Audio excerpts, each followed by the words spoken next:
Miss Catherine Mayo की world best seller book mother India के पिछले एपिसोड में हम टॉपिक मनुष्य से भी नीचे के तहत चर्चा कर रहे थे वर्ण व्यवस्था के ऊपर, जो इंसान से इंसानी दर्जा भी छीन लेती है।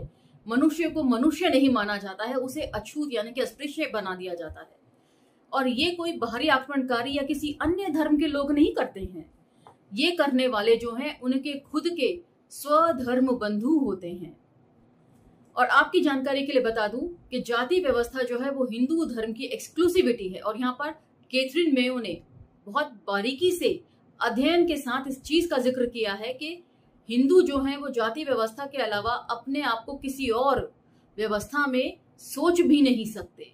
और वहां पर सुरेंद्र नाथ बनर्जी के शब्दों में भी मैं आपको स्मरण करा दूं, वे कहते हैं कि यह नहीं भूलना चाहिए कि अन्य सभी हिंदू प्रथाओं की तरह अस्पृश्यता का विषय भी हिंदू धर्म का ही ताना बाना है।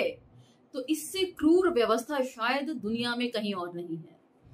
दूसरी बात, आप लोगों के बहुत सारे कमेंट्स मिलते हैं वीडियोस पे, पक्ष में भी और विपक्ष में भी। उन सब के लिए मैं तहे दिल से आप लोगों का शुक्रिया अदा करती हूँ। हाँ, लेकिन अपने कमेंट्स को धमकी भरे कमेंट्स में मत कन्वर्ट कीजिए। बुक तक ही अपने कमेंट्स को सीमित रखिए। आपकी धमकियों से ना तो रतन जी डरते हैं, ना मैं, ना हमारे बच्चे, इसलिए धमकी देना फजूल है।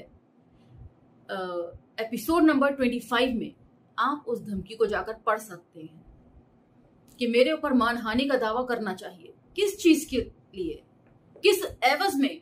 किताब पढ़ के सुनाने के लिए। कोर्ट भी मानता है कि व्यक्तिगत तौर पर जब भावनाएं आहत होती हैं तो उसके लिए कोर्ट भी जिम्मेदारी लेने से मना करता है। इसलिए अपने कमेंट्स को बुक तक ही सीमित रखें, ये मेरा सजेशन है। तो चलिए मेरे साथ। जय भीम, मैं शालिनी और आप देख रहे हैं अंबेडकर नामा। तो चलिए एपिसोड की तरफ बढ़ते हैं, लेकिन एपिसोड शुरू करने से पहले ही मैं आपको आगाह कर दूं कि आज के एपिसोड में हो सकता है आपकी भावनाएं पहले से भी कहीं ज्यादा आहत हों। तो चलिए मेरे साथ। और ऐसे बहुत से भयानक अनुभवों से सामने आ चुका है कि उन्मादी लोगों को अगर ये भनक भी लग जाए कि उनकी जाति पर खतरा आ गया है या किसी ने उनके देवताओं का अपमान कर दिया है, तो वे किस कदर पागल होकर लोगों का खून बहाना शुरू कर देते हैं। सरकार ये बात आरंभ से ही जानती थी। इसलिए महारानी विक्टोरिया ने 2 दिसंबर 1898 के घोषणा पत्र में साफ साफ निर्देश दिया था। हम अपने अधीनस्थ सभी अधिकारियों को सख्त हिदायत देते हैं कि वे लोगों के धार्मिक विश्वासों और पूजा के मामलों में बिल्कुल दखल न दें।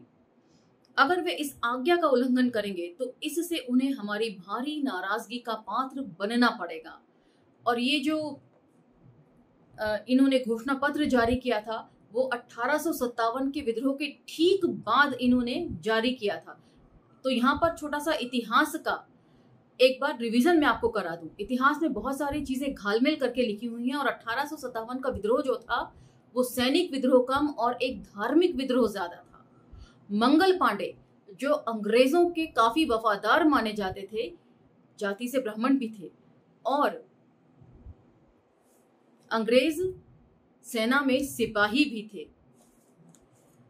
वो एक जिक्र है कि रोड पर जब जा रहे थे तो उन्हें एक भंगी समुदाय का व्यक्ति दिखा जिसको वे हड़काने लगे और उसको डांटने लगे कि तूने मेरा धर्म भ्रष्ट कर दिया मेरे रास्ते में आकर। तब उस व्यक्ति ने, भंगी समुदाय के व्यक्ति ने उन्हें आगाह कराया कि मेरे खाली देखने भर से आपका धर्म भ्रष्ट हो जाता है।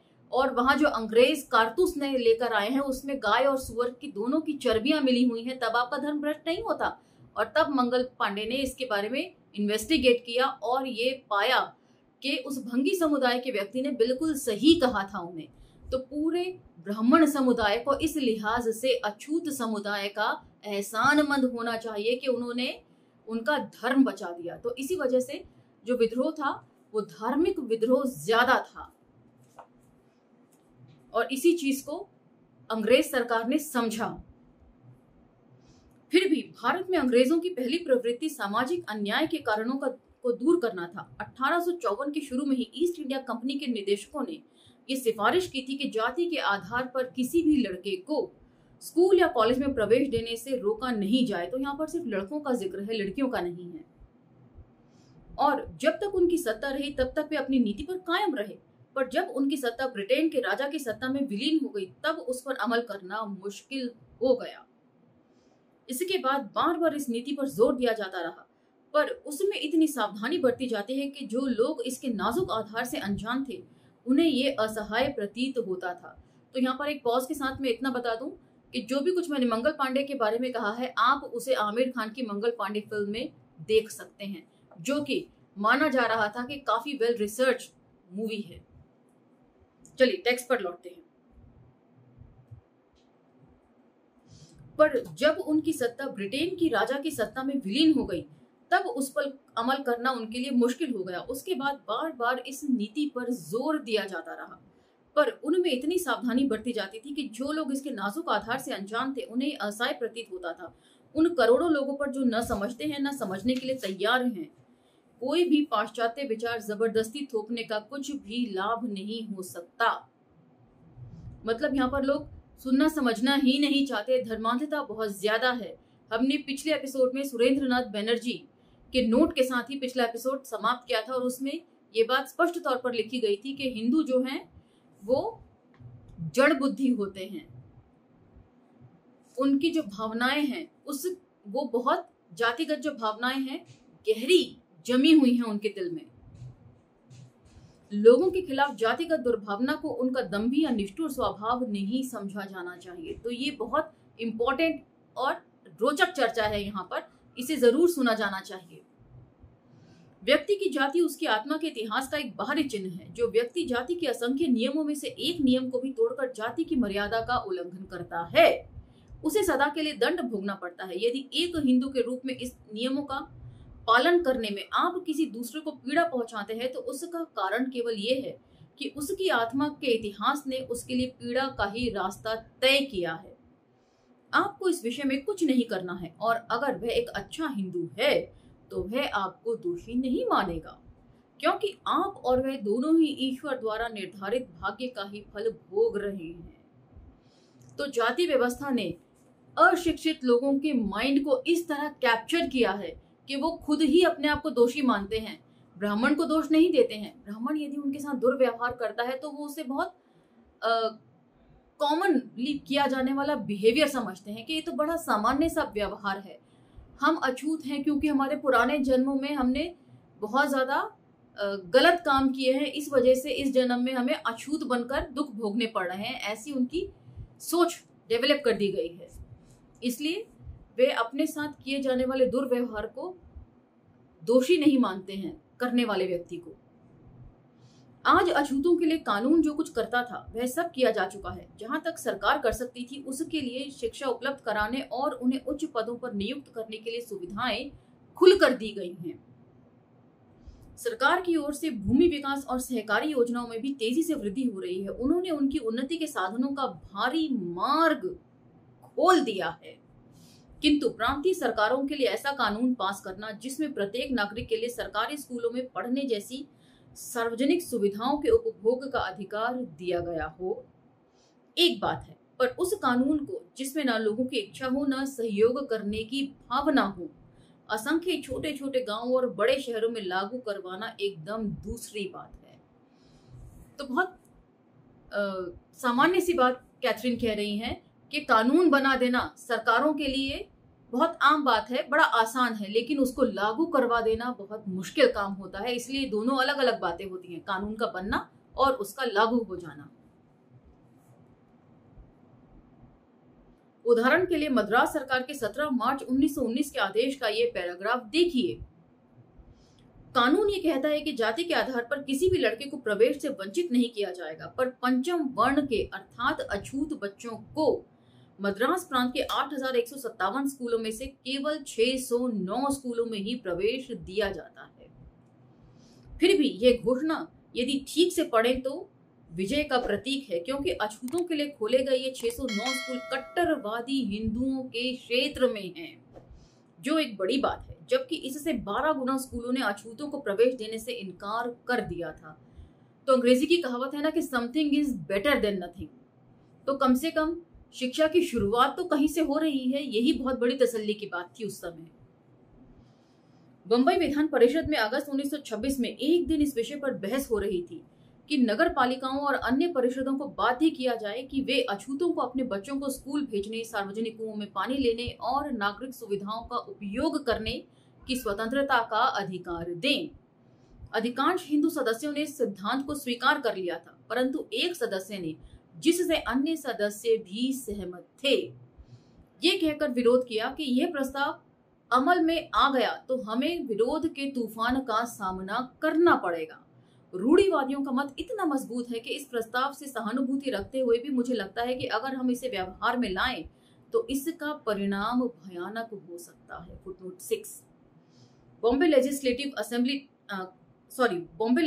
काउंसिल असेंबली डिबेट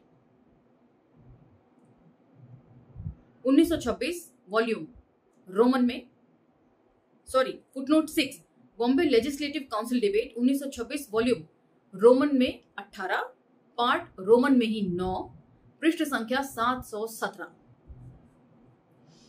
फिर उस समुदाय ने सुझाव दिया कि अछूतों के शुभ चिंतकों के लिए बुद्धिमानी इस बात में ही है कि वे इस प्रस्ताव पर अमल कराने को न कहें, बल्कि इसकी बजाय वे इस पर सिर्फ शाब्दिक सहानुभूति से ही संतुष्ट रहें जैसे वे स्वयं हैं। तो दबे शब्दों में धमका भी दिया कि यदि ऐसा होता है तो बहुत जो है तूफान का सामना करना पड़ेगा। मतलब जगह जगह अछूतों की पिटाई होगी, हो सकता है जान से भी मार डाला जाए उन्हें। एक दूसरे हिंदू सदस्य ने अपनी विशेष चतुराई से अपने दायित्व का सारा बोझ ऐसे कंधों पर डाल दिया जो हर तरह का दायित्व निभाने के लिए तैयार रहते हैं। उसने कहा, फुटनोट 7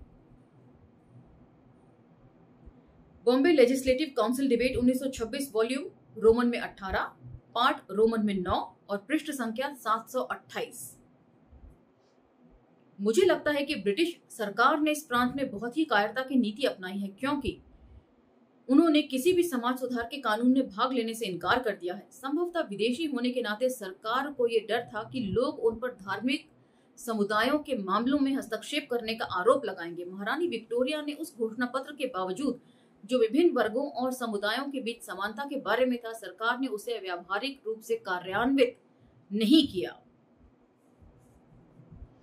किंतु सिंध के मुस्लिम सदस्य नूर मोहम्मद ने उपयोगी बात कही थी। Footnote 8 Bombay legislative council debate 1926 volume Roman में 18 पार्ट रोमन में 9 अगस्त 5 पृष्ठ 721। और अब इन नूर मोहम्मद के बारे में मैं इतना बता दूं कि इनका ये जो बयान है, ये जस का तस आपको भगत सिंह की अछूत समस्या में भी पढ़ने को मिलता है। इससे पता चलता है कि कैथरीन मेयो अपने काम को करने के लिए कितनी ईमानदार थी। अछूत समस्या, यदि आपने लेख पढ़ा होगा तो आप इन शब्दों को एकदम पहचान लेंगे। वैसे इसका पूरा पाठन जो है मैंने अंबेडकर नामा पर आप लोगों के लिए किया था। आप चाहें तो स्क्रॉल डाउन करके प्लेलिस्ट में वीडियोस को चेक कर सकते हैं। और ये लेख जो है अछूत समस्या कीर्ति पत्रिका में 1928 में छपा था भगत सिंह का। अब सुनिए नूर मोहम्मद जी क्या कह रहे हैं। मैं समझता हूं वह दिन दूर नहीं जब उच्च वर्गों के अत्याचारों से पीड़ित समाज के निचले तबके के लोग दूसरे धर्मों में जाने के लिए मजबूर हो जाएंगे। तब हिंदू समाज के पास ये शिकायत करने के लिए कोई कारण नहीं होगा कि मुस्लिम या ईसाई मिशनरी दलित वर्गों का धर्म परिवर्तन करा रही हैं। यदि हिंदू समाज इन मानव प्राणियों को, जो उन्हीं के सहोदर प्राणी हैं, सार्वजनिक स्कूलों में प्रवेश देने से इनकार करता है और इस सदन में लाखों लोगों का प्रतिनिधित्व करने वाले स्थानीय परिषद का अध्यक्ष अपने ही भाइयों को पानी लेने का मूल अधिकार देने को तैयार नहीं है, तो उन्हें अंग्रेज शासकों से अपने लिए और अधिक अधिकार मांगने का क्या हक है। इससे पहले कि हम दूसरे देश के लोगों पर आरोप लगाएं, हमें यह देखना चाहिए कि हम स्वयं अपने लोगों के साथ कैसा व्यवहार करते हैं। हम और अधिक राजनीतिक अधिकार कैसे मांग सकते हैं जब हम स्वयं अपने मानव प्राणियों को उनके मूल अधिकार देने से मना करते हैं। तो यहाँ पर मैं समझती हूँ पिछली वीडियो में ऐसा कमेंट था कि मेयो जो है सिर्फ 3 महीने के लिए भारत आई थी और उसमें उन्होंने क्या ही समझा होगा। तो आपके सवाल का जवाब नूर मोहम्मद साहब जी के इस बयान में है। चलिए टेक्स्ट पर लौटते हैं। अछूत जातियों को स्कूल के दरवाजे तक लाने के लिए कानून बनाए जा सकते हैं, पर चूंकि उनके आत्मसम्मान को सदियों पहले कुचल दिया गया था, इसलिए वे स्वयं घर की दहलीज लांघकर स्कूल आने का साहस नहीं कर पाते हैं। इसलिए स्कूलों में उनके प्रवेश का अर्थ ये होगा कि वे अधिक से अधिक बरामदे में बैठकर दूर से सुनकर ही कुछ ज्ञान हासिल कर लें। ग्रामीण शिक्षा आयुक्त कहते हैं। Footnote 9। Village education in India, London Oxford university press, 1922, पृष्ठ संख्या 21। सामान्य रूप से अभी तक यह स्थिति है कि सवर्ण लोग न केवल अछूतों को शिक्षित करने के लिए कोई प्रयास नहीं करते हैं, बल्कि उनके मार्ग में बाधाएं भी खड़ी करते हैं। इस पर जरा ध्यान दीजिएगा, किस किस तरीके से वो बाधाएं खड़ी करते हैं। क्योंकि वे जानते हैं कि अगर अछूत पढ़ लिख कर जागरूक हो जाएंगे तो ये लोग उनका शोषण नहीं कर सकेंगे। अछूत जातियों के जो लोग अपने बच्चों को स्कूल भेजने का साहस करते भी हैं, और अगर वे स्कूल अपनी बस्ती में भी हो जिससे कोई सवर्ण बच्चा उनके संपर्क में आकर अपवित्र होने की शिकायत नहीं कर सकता है, तो सवर्ण लोग उनके साथ इतनी हिंसा करते हैं कि उन्हें इतना डराते धमकाते हैं, वे मजबूर होकर स्कूल से अपने बच्चों को निकाल लेते हैं। यदि अछूत लोग पढ़ने के अलावा ईसाई धर्म की शिक्षा भी प्राप्त करना चाहते हैं तो कुछ समय तक उनको और भी उत्पीड़न किया जाता है, क्योंकि सवर्ण हिंदू इस आशंका से भयभीत हो जाते हैं कि अगर वे ईसाई बन गए तो उनकी सेवा के लिए सेवक नहीं मिलेंगे। ईसाई के साथ साथ किसी भी और धर्म में यदि अछूत धर्मांतरित होते हैं तो हिंदू उससे डरते हैं। और आपने देखा होगा पिछले साल जो दशहरे वाले दिन हुआ, हजारों की संख्या में लोग जो हैं वो धर्मांतरित हुए थे, तो वहां पर तरह तरह से बीजेपी के नेताओं के बयान आने लगे थे कि हमारे जो भाई रूठ गए हैं उनको मनाकर घर वापसी करेंगे। अभी अछूतों के बहुत कम बच्चे स्कूलों में पढ़ते हैं, किंतु यदि उनमें से सारी बाधाओं को पार करके शिक्षा प्राप्त भी कर लेता है कोई, तो आमतौर से वह व्यक्ति अपनी जाति के लिए बहुत ही उपयोगी मनुष्य साबित होता है। और यही बात डॉक्टर अंबेडकर के ऊपर भी लागू होती है। वे इतने उपयोगी रहे कि उन्होंने अपने समाज के उत्थान के लिए बहुत कुछ किया संविधान में। यद्यपि उनके पतन का अनंत काल का इतिहास है, पर इसके बावजूद उनमें उन्नति करने की शक्ति अभी लुप्त नहीं हुई है। बंगाल की एक अछूत जाति नाम शूद्र है, जिसकी संख्या लगभग 19,96,500 है, जिन्हें अब नए ज्ञान के प्रकाश का प्रोत्साहन दिया गया है। तो उन्होंने अपने उत्थान के लिए सफलता के साथ संघर्ष किया और उन्होंने अब अपने स्कूल स्थापित कर लिए हैं। पिछली रिपोर्ट के अनुसार बंगाल में उनके 49,000 से ज्यादा बच्चे पढ़ रहे हैं, जिनमें 1,025 बच्चे हाई स्कूल तक पहुंच गए थे और 144 आर्ट कॉलेजों तक। Footnote 10। Progress of education in Bengal, छठी पंचवर्षीय समीक्षा रिपोर्ट, पृष्ठ 83। जातीय भेदभाव के कारण सरकार ने उनके रहने के लिए अलग से छात्रावासों का निर्माण किया है। ये समुदाय अब तेजी से अपना सामाजिक स्तर ऊपर उठा रहा है, तो इसीलिए इन्हें रोका जाता है पढ़ने लिखने के लिए। और किस तरीके से हर्डल्स यानी कि रुकावटें क्रिएट की जाती हैं, ये भी आप लोगों ने जाना। सबसे पहले तो जहां पर ये सवर्ण लोग अंग्रेज शासकों की वजह से विरोध नहीं कर पाते हैं अछूतों के स्कूल आने का, वहां पर ये इनके माता पिता को इतना डराते धमकाते हैं, मारपीट करते हैं कि तंग आकर वो बेचारे अपने बच्चों को स्कूल से ही विड्रॉ करवा लेते हैं। तो इस तरीके से तो ये लोग काम करते हैं। किस किस तरीके से अड़ंगा लगाया जाता है, ये सब सोचने और समझने की बात है। पंजाब में जहां सरकार के सिंचाई कार्यों ने जनता के बहुत से पुराने दुखों का अंत कर दिया है, वहां जातीय भेदभाव के कारण सरकारी स्कूलों में अछूतों को लाने के विरुद्ध लोगों की भावनाएं भी कमजोर पड़ती जा रही हैं। हालांकि कुछ पंजाबी नगर पालिकाओं ने इन गरीब नागरिकों को शिक्षा के अधिकार से वंचित रखने के लिए खेल खेला है। फुटनोट 11। देखिए, report on the progress of education in the Punjab 1924-25, Lahore 1926, पृष्ठ संख्या 71।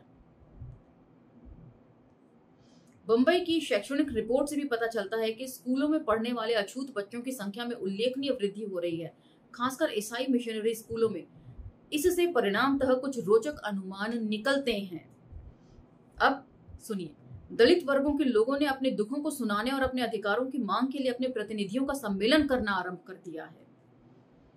विधायिका और स्थानीय निकायों में उनके जो विशेष प्रतिनिधि हैं और वे भी अधिक अधिकारों का दावा करते हैं। सरकार के गंभीर प्रयासों से कुछ समुदायों में उनकी आर्थिक स्थिति भी सुधर रही है। इसके साथ ही उनमें मनुष्यता का बोध भी पैदा हो रहा है, जिससे वे अपने पतन के खिलाफ क्रोध का भी अनुभव करने लगे हैं। जिसके नीचे अभी तक वे चुपचाप दबे पड़े थे। उनमें से कुछ लोग शक्तिशाली और प्रमुख मनुष्य भी हो गए हैं, जैसे कि फूले दंपति, डॉक्टर अंबेडकर, पेरियार, इन सब लोगों का आप उदाहरण के तौर पर समझ सकते हैं। अंततः उनकी जो स्त्रियां ईसाई हो जाती हैं, उन्हें भी भारत की सभी जातियों की लड़कियों के लिए भारतीय शिक्षिकाओं के रूप में लिया जाता है। उन्हीं में से शिक्षित नर्सें अस्पतालों में अपनी सेवा देती हैं। इन दोनों ही कार्यों को सवर्ण जातियों के लोग घृणित समझकर अस्वीकार कर देते हैं, जबकि इन दोनों के लिए शिक्षा की आवश्यकता है और इन दोनों का ही प्रभाव बढ़ने की संभावना है। तो महिला शिक्षिकाओं का और नर्सों के तौर पर शिक्षित नर्सों का प्रभाव बढ़ने की उम्मीद है।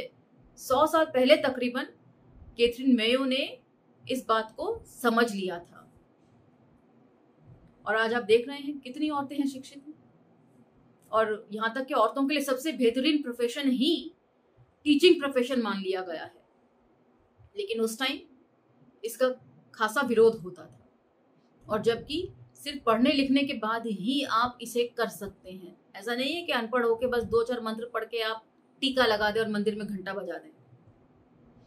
मुझे एक बार उत्तर पूर्वी भारतीय शहर में एक बाल कल्याण केंद्र को देखने का अवसर मिला था। वहां मैंने पहली बार ये जाना कि अस्पृश्यता के सिद्धांत का क्या मतलब होता है और एक मनुष्य दूसरे मनुष्य के साथ कितनी अमानवीयता कर सकता है। तो आपको याद होगा जब हमने बुक स्टार्ट करी थी तो एक फोटो थी वहां पर, ये मैं आपको फोटो फिर से दिखा देती हूँ, बुक के स्टार्टिंग में ही, और उसमें लिखा था कि इस फोटो का जिक्र जो है वो चैप्टर 11 में होगा। तो अब इस फोटो का जिक्र ही यहाँ पर हो रहा है। उसे खासा ध्यान से सुनिए कि सवर्ण औरतों में, सवर्णों की जो औरतें हैं और एक अछूत औरत में कैथरीन को कोई फर्क दिखाई नहीं देता, बल्कि अछूत औरतें सवर्ण औरतों से ज्यादा साफ सुथरी रहती हैं। वर्णन सुनिए। वह एक सार्वजनिक स्वास्थ्य केंद्र था जहां भारतीय स्त्रियों की भीड़ थी। वे सभी वहां के शिशुओं को लेकर अंग्रेज महिला नर्स के पास स्वास्थ्य परीक्षण के लिए आई थी। उन सब के प्रति महिला नर्स का व्यवहार एक जैसा था जैसा एक समझदार और प्यारी माँ का अपने बच्चों के प्रति होता है। आत्मविश्वास से भरा, स्नेहमयी और आशापूर्ण, और उसमें इसकी अपेक्षाएं भी शामिल थी। मैं दोपहर तक ये देखती रही कि अंग्रेज महिला ने बच्चों को नहलाया, उनका वजन किया और परीक्षण किया, साधारण दवाइयां दी, उनके सवालों का जवाब दिया, उन्हें सलाह देते हुए और दोस्ताना ढंग से उनका समाधान किया, उनकी हिम्मत बढ़ाई और प्रशंसा करी। इसी समय मुझे एक साफ चेहरे वाली बुद्धिमान उच्च जाति की स्त्री आती दिखाई दी। वे सोने चांदी के भारे जेवरों से लदी थी और एक रेशमी दुपट्टा ओढ़े हुई थी। वह अपने बच्चे को दिखाने के लिए फर्श पर बैठ गई। उसने एक पुराने कंबल के फटे हुए टुकड़े में से बच्चे को बाहर निकाला। हम पहले पढ़ चुके हैं इसके पार्ट 2 में कि किस तरीके से औरतें इतनी अशिक्षित होती थी कि उन्हें साफ सफाई का भी कोई ध्यान नहीं होता था और जो एकदम गंदे फटे चिथड़े होते थे वही नवजात शिशुओं के लिए वे इस्तेमाल करती थी। उसने अपने पुराने कंबल से फटे हुए टुकड़े में से बच्चे को बाहर निकाला, जो एकमात्र वही उसकी पोशाक थी। मतलब पूरा नंगा बच्चा चिथड़े में लपेट कर लाई थी। उस नन्हे बच्चे के शरीर पर आधा सूखा और आधा गीला पखाना लगा हुआ दिखाई दे रहा था। सोचिए कितने चैलेंजेस के साथ इन नर्सों को काम करना पड़ता होगा। मैंने अंग्रेज नर्स से पूछा, मालूम होता है ये स्त्री अपने बच्चे के प्रति लापरवाह है। नर्स ने जवाब दिया। अब ये जवाब बड़ा इंटरेस्टिंग है। हम कोशिश करते हैं कि इस तरह की स्त्रियों अपने बच्चों के लिए पोतड़ों का प्रयोग करें, नापीस जिन्हें कहते हैं, परंतु वे उन्हें खरीदना नहीं चाहती। वे उनको अपने आप धोती भी नहीं है और न वे उन्हें पैसा देकर धोबी से धुलवाती हैं, जबकि इसके लिए वे सक्षम हैं।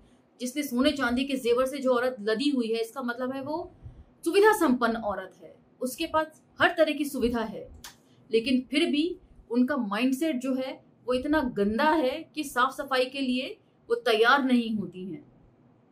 हाइजीन कैसे मेंटेन होता है उन्हें मालूम ही नहीं है। ये स्त्री कुलीन घर से है। इसका पति सुशिक्षित टेक्नीशियन है और अच्छा वेतन पाता है। कभी कभी ये इस कंबल को सुखाने के लिए अपने बरामदे में धूप में लटका देती है और सूखने के बाद जो कुछ झड़ता है झाड़ देती है। बस उसका काम खत्म। इसी से पता चलता है कि जिले में घरों में बच्चों में डायरिया क्यों फैलता है। ये लोग चीजों को साफ रखने का कोई प्रयास करते ही नहीं हैं। जिस समय वे अंग्रेज नर्स ये बता रही थी उस समय दरवाजे से एक आकृति आती दिखाई दी। एक आकर्षक युवती जिसका चेहरा इतना प्यारा कि देखते ही नजरों में समा जाए। वह एक बीमार बच्चा अपने हाथों में ली हुई थी, पर वह और आगे नहीं बढ़ी। उत्कंठा से मुस्कुराती हुई दरवाजे के पास ही खड़ी रही। नर्स भी उसे देखकर मुस्कुराती रही। मैंने पूछा, वे अंदर क्यों नहीं आ रही? नर्स ने जवाब दिया, उसकी हिम्मत नहीं है। यदि उसने हिम्मत की तो ये दूसरी स्त्रियां यहाँ से चली जाएंगी। वह एक अछूत है, बहिष्कृत। वह स्वयं भी भीतर आकर बैठना पाप समझती है। तो ये उनकी मानसिकता बन गई है अछूतों की भी, कि हम अछूत हैं। वो खुद को ही अब अछूत समझने लगे हैं। मैंने कहा, कम से कम ये देखने में उतनी ही साफ लगती है जितनी दूसरी स्त्रियां हैं। सिस्टर ने कहा, अछूत उतने ही शालीन और बुद्धिमान हो सकते हैं जितने दूसरे हैं। और ये तो आप भी देखती हैं कि वे गंदे नहीं हो सकते हैं, किंतु भारत की प्रथा ही ऐसी है। हम इसे बदल नहीं सकते, इसलिए हम भी सिर्फ काम निकालते हैं और जितना हो सकता है हम उनकी मदद करने की कोशिश करते हैं। उस अत्यंत शालीन विनम्र स्त्री ने बाहर खड़े रहकर प्रतीक्षा करी, जहां उसी की तरह की और भी बहुत सी स्त्रियां खड़ी थीं। उस अंग्रेज नर्स ने उन सबके पास जाकर उनके बच्चों को देखा। किसी को आंखों में लगाने के लिए ट्यूब दिया, किसी को खांसी का सिरप दिया और किसी की दुख भरी कहानी भी सुनी। इसलिए ये लोग नर्स का काम इतना गंदा समझते हैं कि ये अछूतों के बच्चों को भी छूना पड़ता है। किंतु अछूत स्त्रियों ने अपने छोटे बच्चों को गर्म स्नान कराने के लिए उन्हें अंदर नहीं ला सकी थी, जिस तरह दूसरी स्त्रियां निसंकोच यह कर रही थी। वे सिलाई सिखाने की कक्षा में भी नहीं जा सकती थी, ये देखने के लिए कि जो दूध वे अपने बच्चों को पिला रही हैं उससे उनके बच्चे की सेहत सुधर रही है कि नहीं। वे अपने बच्चों को वजन मापने वाले तराजू में भी नहीं लेटा सकती थी, क्योंकि ऐसा करने से वे टोकरी अपवित्र हो जाएगी। कारण वे सब अपने पिछले जन्म के पापों का दंड भोग रही हैं, इसलिए वे किसी की सहायता और सहानुभूति की पात्र भी नहीं हैं। तो पहले ही हमने पढ़ लिया कि लोगों के खिलाफ जातिगत दुर्व्यवहार को उनका दंभी और निष्ठुर स्वभाव नहीं समझा जाना चाहिए। अब लोगों की मानसिकता ही ऐसी हो गई है कि यदि ये तो हमारे पुराने जन्मों का कर्म है, यदि हमारे कर्म अच्छे होते तो हमारे साथ ये दुर्व्यवहार ही क्यों होता, हम अछूत बनकर ही क्यों पैदा होते। ऐसी मानसिकता लोगों की कर दी गई है, जो शिक्षा के बदौलत धीरे धीरे ऐसी मानसिकता से लोगों को छुटकारा मिल रहा है। लोग अपने अधिकार क्या हैं उनको समझने लगे हैं। शिक्षित होना कितना जरूरी है वे जानने लगे हैं। आज का ये एपिसोड आपको कैसा लगा मुझे जरूर बताइएगा, और सभी तरह के कमेंट्स का मैं वेलकम करती हूँ। हाँ, मगर धमकी मत लिखिएगा, चुनौती दे रही हूँ, धमकी मत लिखिएगा। यदि आपको ये एपिसोड अच्छे लग रहे हैं, इंफॉर्मेटिव लगते हैं, तो आप इन्हें दूसरे प्लेटफॉर्म्स पर स्प्रेड कर सकते हैं। मिलते हैं अगले एपिसोड में। धन्यवाद।